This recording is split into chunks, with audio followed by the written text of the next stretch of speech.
Our body contains 206 bones. These bones form the skeleton of our body, which provides the body with a framework, support, protection, and movement. The human skeleton is divided into two parts. 1. Axial skeleton, which includes the skull, vertebral column, and ribs. And 2. Appendicular skeleton, which includes the pectoral girdle, upper limbs, pelvic girdle, and lower limbs. Out of the 206 bones, 80 are present in the axial skeleton and 126 in the appendicular skeleton. Out of the 80 bones of the axial skeleton, 29 bones are present in the skull. The bones of the skull are connected to each other with the help of fibrous joints, which are called sutures. These are immovable joints, which is why we don't see any bone in the skull moving except for the mandible bone. The bones of the skull are divided into two parts. Number 1, cranium, and number 2, facial bones. The cranium region of the skull is made up of cranial bones, which protect the brain. There are 8 bones in the cranium. Frontal bone. The frontal bone is a single bone present at the front of the skull, which forms our forehead. Occipital bone. The single bone present at the back of the skull is called the occipital bone. Parietal bones. Parietal bones are paired bones that form the roof of the skull. Temporal bones. Temporal bones are paired bones present on the sides of the skull. Sphenoid bone. The sphenoid bone is a single butterfly-shaped bone located behind the eyes inside the skull, and it forms the floor of the cranium. Our pituitary gland is located in this bone. Ethmoid bone. The ethmoid bone is also a single bone located between the eyes and at the top of the nose. This bone forms part of the eye socket and the wall of the nasal cavity. Now let's look at the facial bones that form our face. Mandible. This bone is the jawbone of our face and forms the lower jaw. The mandible is the only bone in our skull that can move. It is connected to the temporal bone through the temporomandibular joint, which is a synovial joint, and that is why this bone can move. Our lower teeth are also fixed in this bone. Maxilla. The maxilla is a paired bone that forms the upper jaw and makes up the front part of our face. The upper teeth are also fixed in this bone. Zygomatic bone. The zygomatic bone is also called the cheekbone because it forms our cheeks. It is also a paired bone. Nasal bones. Nasal bones are two small rectangular bones that form the upper part of the nose. Lacrimal bones. Lacrimal bones are located at the inner corner of the eye socket and provide support to the tear ducts. Palatine bones. Palatine bones are two L-shaped bones located behind the nasal cavity. These bones help form the roof of the hard palate. Inferior nasal concha. The inferior nasal concha is a curved paired bone present inside the nasal cavity. This bone helps warm and moisten the air that enters our nose. Vomer. The vomer bone is a single bone that divides our nasal cavity into two parts. Hyoid bone. The hyoid bone is a U-shaped bone located in the neck region above the larynx. It provides support to the tongue. Those were the facial bones. In addition to these, our skull also contains ear bones. These bones are present in the middle ear, and their names are malleus, incus, and stapes. These bones help us hear sounds. The stapes is considered the smallest bone in the human body. If we count the bones of the skull, there are 8 cranial bones, 15 facial bones, and 6 ear bones, which gives a total of 29 bones. Ribs are part of our axial skeleton. Our body has a total of 24 ribs, which are attached to the vertebral column at the back and to the sternum at the front. the sternum is also called the chest bone. Apart from providing attachment to the ribs, it also protects the organs inside the chest. It is a single bone divided into three parts. The uppermost cube-shaped portion is called the manubrium. The larger central portion is called the body, and the last small portion is called the xiphoid process. These three parts together form the sternum. Cartilage is present at the connection between the sternum and the ribs. Because of this cartilage, the ribs have slight flexibility, which allows them to move outward when we breathe, and this gives the lungs free space to inflate. Now let's look at the ribs in detail. Ribs are present in pairs in our body, meaning there are a total of 12 pairs of ribs in our chest region. The ribs are numbered from top to bottom. The upper 7 ribs are called true ribs or vertebrosternal ribs. They are given this name because these ribs are attached to the vertebral column at the back and directly to the sternum at the front. Ribs 8 through 12 are called false ribs. Among these, ribs 8 to 10 are called vertebrochondral ribs. They are given this name because these 3 ribs do not attach directly to the sternum at the front. Instead, they attach to the cartilage of rib number 7.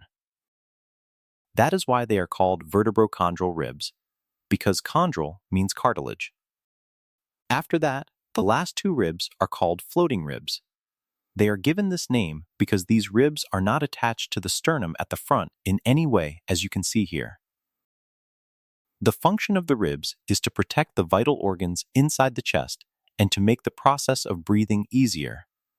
The vertebral column, also known as the backbone or spine, is considered a very important part of our axial skeleton. It starts from the neck and goes down to the deep pelvic region, providing the base and framework for the entire skeleton.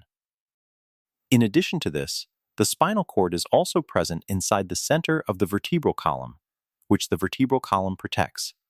The vertebral column contains 33 vertebrae. The term vertebrae refers to all the bones that make up the vertebral column. When referring to a single bone of the vertebral column, the word vertebra is used. Now let's study the anatomy of the vertebral column in detail.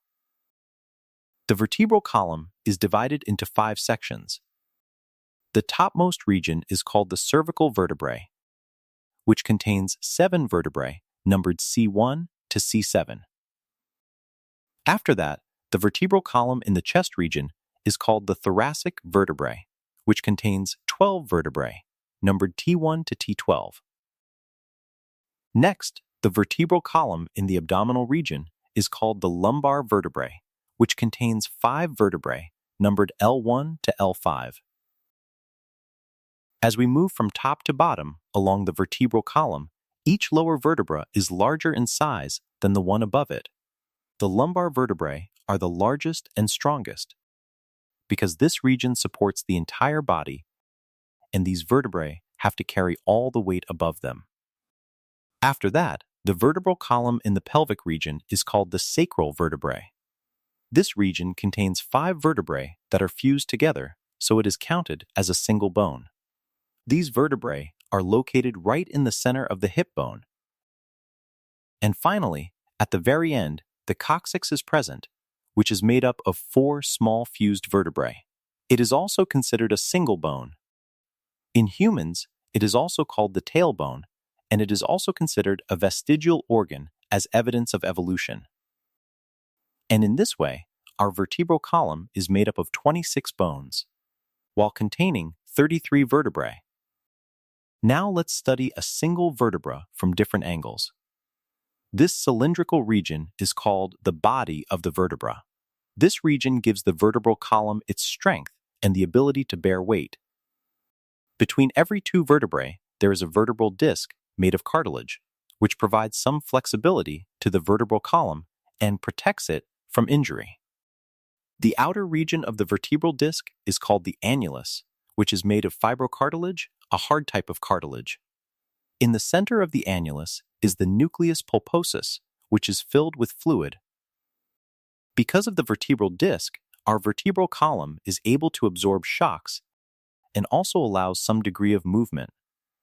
Outside the vertebral body, there is a hollow space called the vertebral foramen.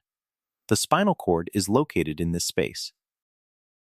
In addition to this, each vertebra has certain portions that project outward. These projecting portions are called processes. The process that projects out from the spinal cord hole is called the spinous process. Ligaments and tendons are attached to this process, which then connect to the back muscles. The processes projecting out from the sides of the spinous process are called transverse processes. This is where the ribs and muscles attach. Each vertebra also has small processes on its upper and lower sides. The process on the upper side is called the superior articular process, and the one on the lower side is called the inferior articular process. These processes help one vertebra attach to another. Also, when two vertebrae join together, small holes are created on both sides. Spinal nerves exit through these holes, which are called intervertebral foramina. The first two vertebrae of the vertebral column have a slightly different shape. The C1 vertebra is called atlas, and the C2 vertebra is called axis. The C2 vertebra has an upward projecting process called the dens. The C1 vertebra can move in all directions around this dens, and because of these two vertebrae, our neck is also able to move in all directions. Apart from these two, the rest of the vertebrae have very limited movement. Appendicular skeleton. Out of the 206 bones in our body, 126 bones are present in the appendicular skeleton. So let's go ahead and study all the bones of the appendicular skeleton one by one. Pectoral girdle. The pectoral girdle, also called the shoulder girdle, consists of bones present in our shoulder region. It connects our upper limbs to the axial skeleton. The pectoral girdle includes 2 clavicles and 2 scapulae. Upper limbs. The upper limbs include all the bones of our arm. The largest and first bone is the humerus, which is connected on one side to the scapula and on the other side to the radius and ulna in the elbow region. Radius and ulna. The radius and ulna are 2 long bones that form our forearm. The radius is located on the thumb side of the forearm, and when we rotate our arm, this is the bone that moves. The ulna is located on the pinky finger side of the forearm, and this bone forms a strong joint with the humerus. Carpal bones. The radius and ulna form a joint with the carpals at the wrist. The carpals are a group of 8 small bones present in our wrist. Because these bones are separate, our wrist is able to move properly. Both wrists together contain 16 carpal bones. Metacarpals. The metacarpals are 5 bones that form the palm of our hand. These bones are attached to the carpals on one side and to the phalanges on the other. Both hands together have 10 metacarpals. Phalanges. Phalanges are the bones present in our fingers. Each hand has 14 phalanges. Each finger has 3 phalanges, and the thumb has 2, making a total of 14 per hand. Both hands together have 28 phalanges. Because of the phalanges and metacarpals, we are able to grip objects properly with our hands. Now let's study the bones of the pelvic girdle. The pelvic girdle, also called the hip girdle, consists of bones that connect the lower limbs to the axial skeleton. The hip bone is a paired bone divided into 3 segments, but remember, these segments are connected, so the hip bone is considered a single bone. And since the hip bone is paired, meaning it is present on both sides, there are 2 hip bones in total. The 3 segments of the hip bone are called ilium, ischium, and pubis. Now let's look at the bones of the lower limbs. Femur. The femur is the largest bone in the body and in the lower limbs. It is connected on one side to the hip bone and on the other side to the tibia and fibula. Tibia and fibula. The tibia and fibula are connected on one side to the femur and on the other side to the tarsals. The tibia is also called the shin bone. It is thicker and stronger than the fibula and is located on the inner side, the big toe side. The fibula is thinner compared to the tibia and is located on the outer side. It provides additional stability to the leg and ankle. Tarsals. In the ankle region of our foot, there are 7 bones present in a group called tarsals.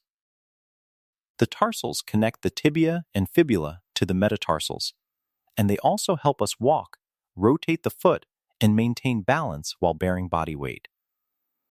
Both feet together have 14 tarsal bones. Metatarsals.